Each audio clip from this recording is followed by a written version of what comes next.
Salam sejahtera. Saya Ong Ying Ying, nombor matrik 257670. Ahli kumpulan terdiri daripada Alia Fatin, nombor matrik 257652, Husairi, nombor matrik 252277, Sukran, nombor matrik 258238 dan seterusnya Wan Hajira, nombor matrik 249742. Saya akan ceritakan tentang satu watak yang istimewa. Semasa dewasa, watak ini mengikuti ayahnya menjadi askar tentera dan dipenjarakan. Selepas bebas, beliau memperoleh kawan yang terlibat dalam jenayah pengubahan wang haram.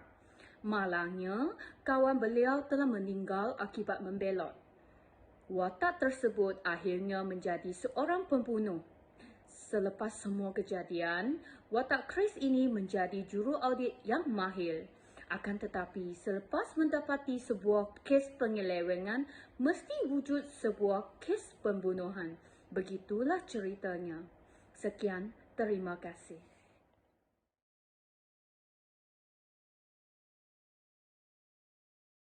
Assalamualaikum dan salam sejahtera. Saya Nur Al-Fatih binti Mama Yusof. Nombor matrik saya 257652. Okay, hari ini saya akan kupaskan berkenaan kesedaran etika dalam filem The Accountant. Dalam filem ini kita jelas dapat lihat ada beberapa babak yang melanggar etika. Okay, saya akan sebutkan 3 babak sahaja. Yang pertama ialah Chris membunuh 9 orang ahli keluarga Gabino kerana mereka telah membunuh kawan baiknya semasa di penjara. Yang kedua, sebagai seorang pekerja yang berjabatan tinggi, Ed Chilington sebagai CFO di syarikat Living Robotics tidak boleh memandang rendah terhadap orang lain oleh hanya kerana dia telah bekerja selama 15 tahun di syarikat tersebut dan dia merasakan diri dia tidak melakukan kesilapan dalam dalam bahagian kewangan. Yang ketiga adalah Lama Blackburn, pengasas syarikat Living Robotics tersebut telah memberhentikan Chris oleh kerana takut Chris akan menemukan lebih banyak penyelewengan wang dan risau lebih ramai yang akan mati apabila rahsia ini dibongkar. Okay, dalam 3 babak ini kita dapat lihat secara jelas bahawa perbuatan membunuh, penyelewengan wang dan pencurian wang haram dan perbuatan meremehkan keupayaan ataupun kebolehan orang lain itu adalah salah daripada segi etika. Seharusnya Christian tidak membunuh 9 orang ahli keluarga Gabino itu. Malah dia seharusnya melaporkan hal tersebut kepada pihak yang lebih berkuasa. Keduanya, seharusnya seorang pegawai yang sudah bekerja berkhidmat lama di sebuah syarikat tidak meremehkan atas kelebihan maupun kemahiran seseorang itu dalam bidang tertentu seperti mana yang dilakukan oleh Ed Chilington. Seharusnya dia memberi peluang dan ruang kepada Chris untuk membuktikan bahawa Chris berkemahiran di dalam bidang kewangan dan dapat membuktikan bahawa terdapatnya penyelewengan ataupun tidak di dalam syarikat tersebut. Yang ketiga itu seharusnya Lama Blackburn biarkan Chris meneruskan penyelidikannya tentang penyelewengan wang tersebut dan menghabiskan laporannya untuk masa depan syarikat tersebut. Namun oleh kerana Lama Blackburn terlibat dengan kes jenayah, maka dia telah mengambil keputusan yang sedemikian. Itu sahaja daripada saya. Terima kasih.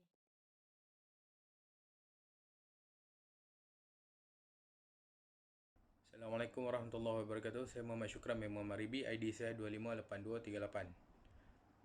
Saya akan terangkan tentang awareness of stakeholder dan ethical reasoning. Okay, awareness of stakeholder, kesedaran pihak berkepentingan. So pihak berkepentingan dalam syarikat atau organisasi ni sebenarnya satu kumpulan atau individu di mana dia boleh bagi kesan atau bagi pengaruh kepada pencapaian objektif organisasi lah atau sebuah syarikat. Jadi kesedaran pihak berkepentingan ni dalam syarikat kita ni sebenarnya banyak kebaikannya. Salah satunya dia boleh membantu atau merungkai menyelesaikan isu atau masalah yang berlaku. Tapi bagaimanapun kita kena tahu juga bahawa stakeholder ni dia mungkin boleh mendatangkan kerumitan kepada pengurusan syarikat. Mungkin dia ni banyak. Kita cakap kalau dalam bahasa Kedah kita cakap banyak serongeh.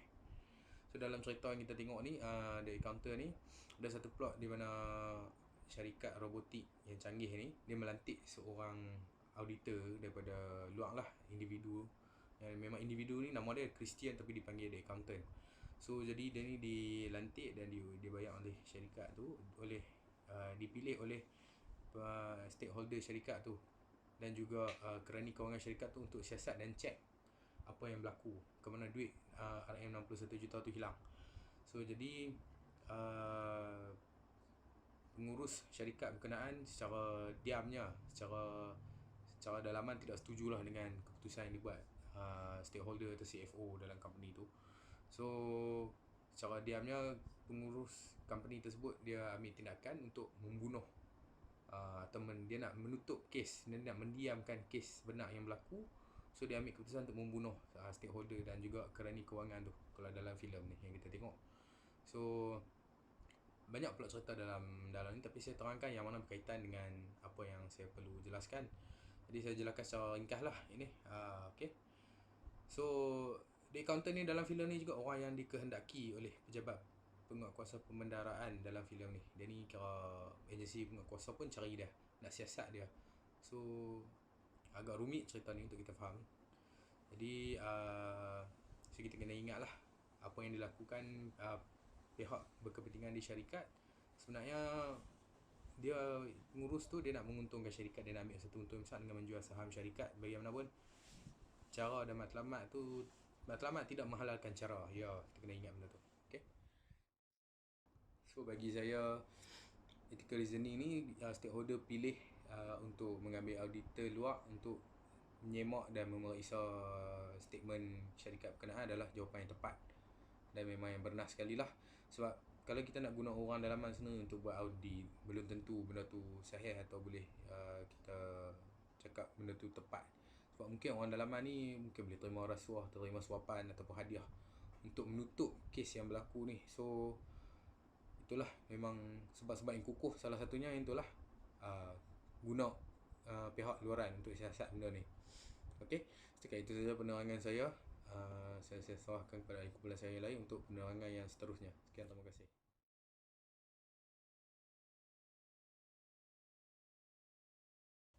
Okay, Assalamualaikum.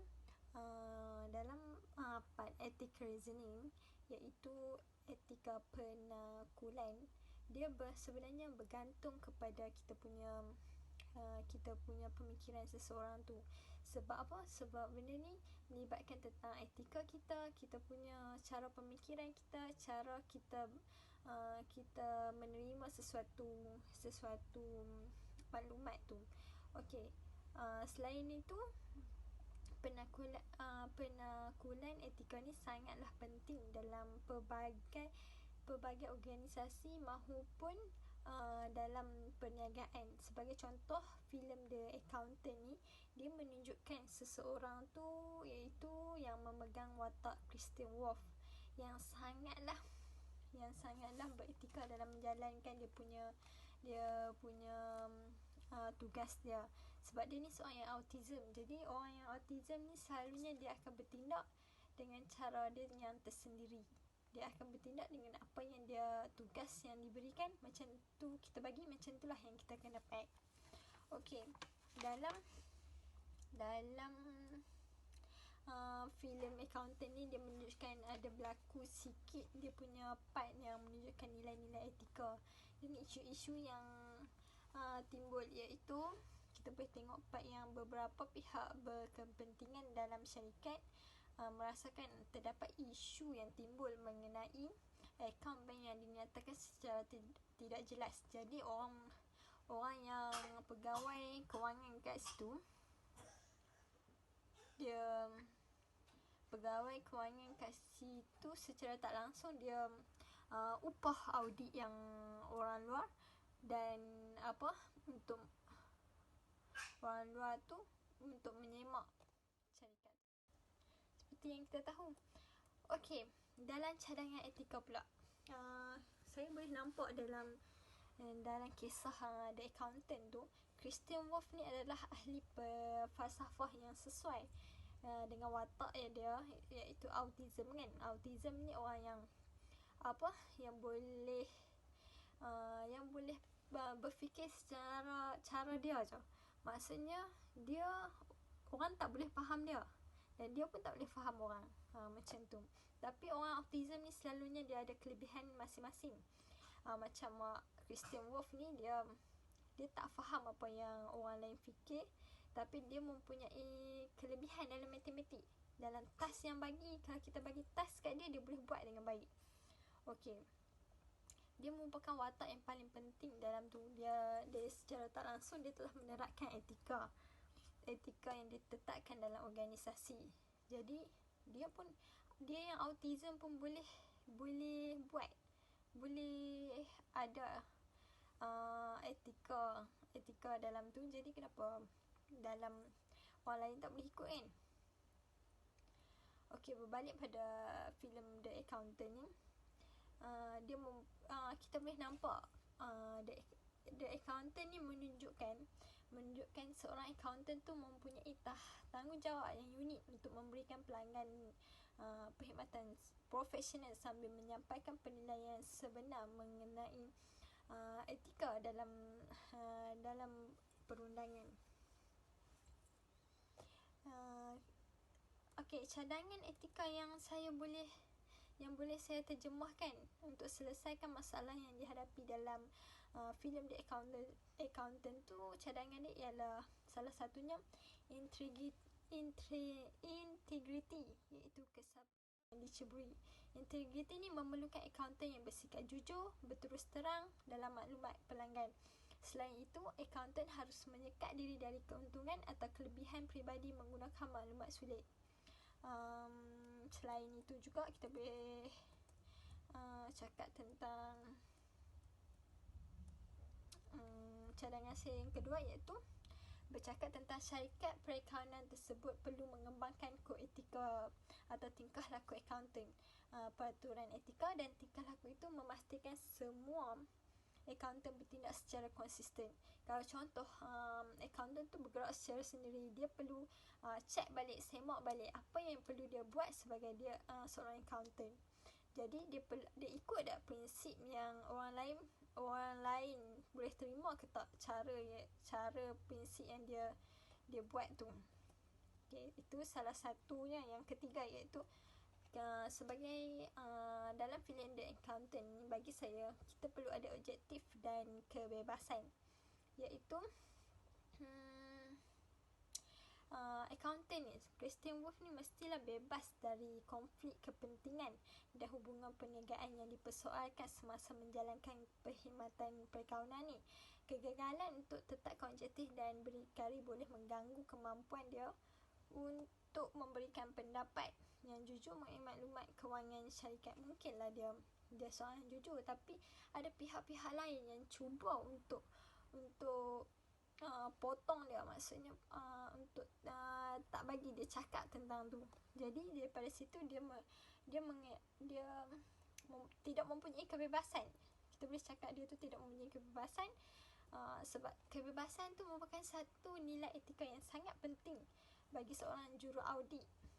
Jadi daripada situ tak adalah rasuah dan tak adalah dalam cadangan etika pula, saya boleh nampak dalam kisah The Accountant tu, Christian Wolf ni adalah ahli falsafah yang sesuai dengan watak dia, iaitu autism kan. Autism ni orang yang yang boleh berfikir secara cara dia je.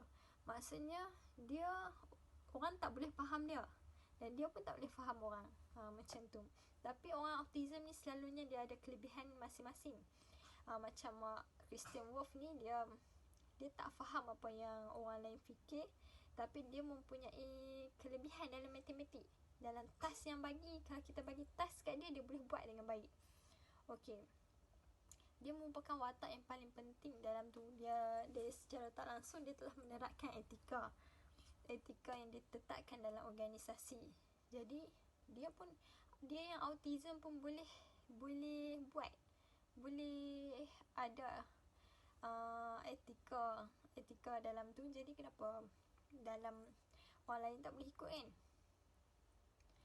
Okey, berbalik pada filem The Accountant ni, kita boleh nampak The Accountant ni menunjukkan seorang accountant tu mempunyai tanggungjawab yang unik untuk memberikan pelanggan perkhidmatan profesional sambil menyampaikan penilaian sebenar mengenai etika dalam perundangan. Okey, cadangan etika yang boleh saya terjemahkan untuk selesaikan masalah yang dihadapi dalam filem The Accountant tu, cadangan dia ialah salah satunya integrity, iaitu kesepaduan kita lah sebagai elemen asas yang penting dalam profesi yang diceburi. Integriti ni memerlukan accountant yang bersikap jujur, berterus terang dalam maklumat pelanggan. Selain itu, accountant harus menyekat diri dari keuntungan atau kelebihan peribadi menggunakan maklumat sulit. Selain itu juga kita boleh cakap tentang cadangan saya yang kedua, iaitu bercakap tentang syarikat perakaunan tersebut perlu mengembangkan kod etika atau tingkah laku accountant. Peraturan etika dan tingkah laku itu memastikan semua accountant bertindak secara konsisten. Kalau contoh accountant tu bergerak secara sendiri, dia perlu semak balik apa yang perlu dia buat sebagai dia seorang accountant. Jadi dia ikut tak prinsip yang orang lain boleh terima ke tak, cara prinsip yang dia buat tu. Okay, itu salah satunya. Yang ketiga iaitu sebagai dalam filem The Accountant ni, bagi saya kita perlu ada objektif dan kebebasan, iaitu accountant ni, Christian Wolf ni mestilah bebas dari konflik kepentingan dan hubungan perniagaan yang dipersoalkan semasa menjalankan perkhidmatan perakaunan ni.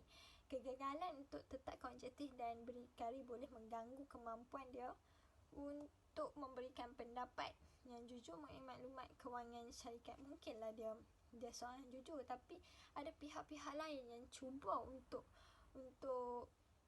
potong dia, maksudnya untuk tak bagi dia cakap tentang tu. Jadi daripada situ dia tidak mempunyai kebebasan. Kita boleh cakap dia tu tidak mempunyai kebebasan, sebab kebebasan tu merupakan satu nilai etika yang sangat penting bagi seorang juru audit. Jadi daripada situ tak adalah rasuah dan tak adalah benda yang boleh menggelapkan mata seseorang tu. Itu saja daripada saya, dan boleh bersambung dengan kawan-kawan yang lain. Okay, Assalamualaikum.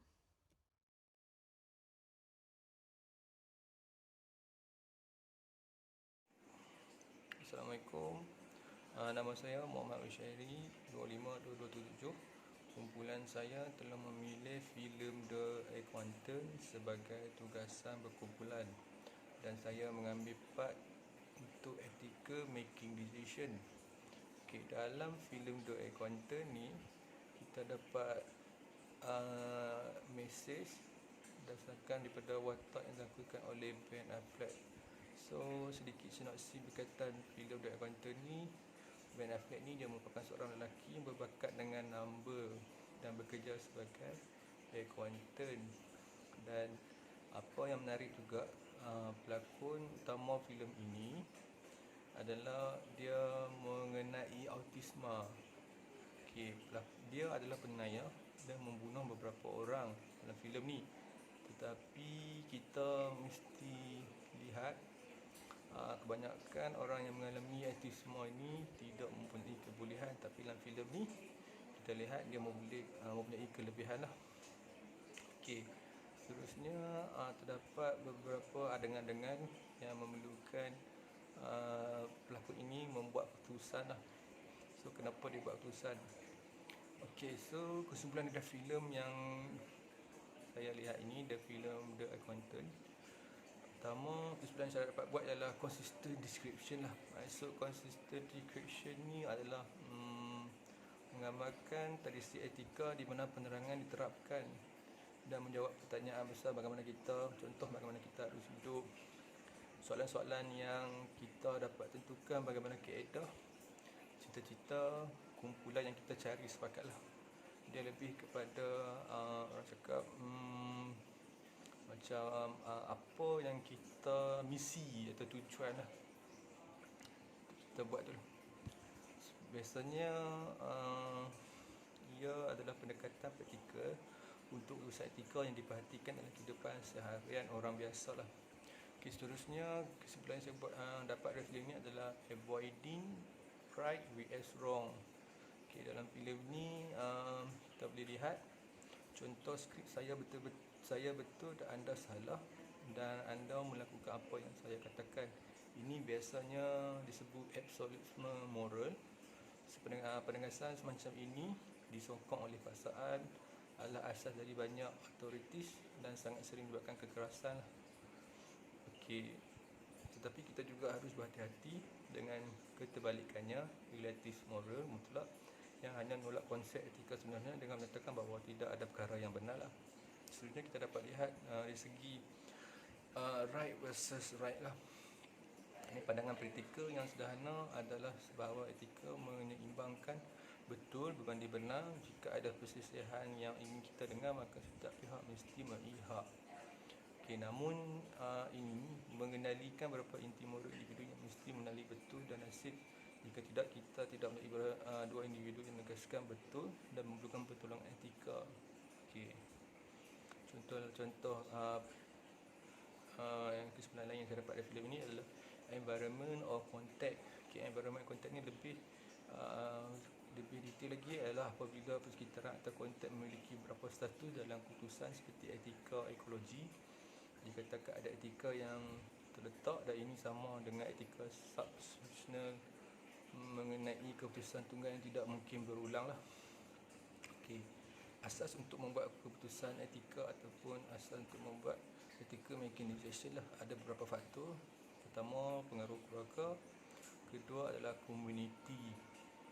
Dan ahli sosiologi dan antropologi percaya juga bahawa terdapat kecenderungan dalam kebanyakan masyarakat untuk menyokonglah satu, kepercayaan dan keselamatan atas keraguan dan risiko. Kedua, keadilan, persetujuan dan kewajipan atas perbezaan pendapat. Tiga, pengetahuan dan bukannya kejahilan.